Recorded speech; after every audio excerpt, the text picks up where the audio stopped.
Mai martaba Sarkin Kano Alhaji Aminu Ado Bayero ya aike da saƙo ga Bola Ahmad Tinubu.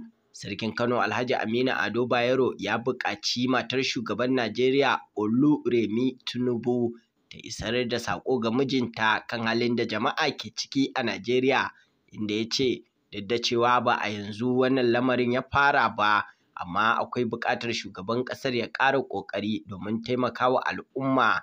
Inda sarkin ya bata saƙo cewar ki isarwa da mijinki, muna samun saƙo daga al'ummar da muke shugabanta kusan kullum cewa abubuwa sun yi tsauri, abinci ya yi tsada, mutane na cikin wahala. Mai martaba sarkin ya faɗa ma matar shugaban ƙasar da ta gaggauta isarwa da mijinta wannan saƙo domin ya ɗauki matakin sassautawa al'ummar da yake mulka.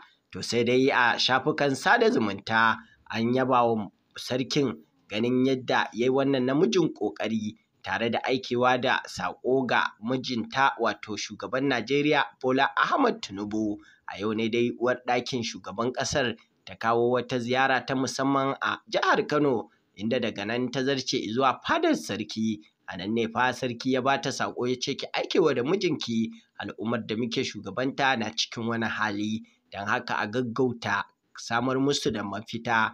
Mu dai fatan mu anan shine Ubangiji Allah ya sa wannan saƙo ya isa ga fadar shugaban ƙasa, sannan kuma idan ta isa Ubangiji Allah ya sa a yi amfani da ita wajen samarwa da talaka mafita. Amin summa amin.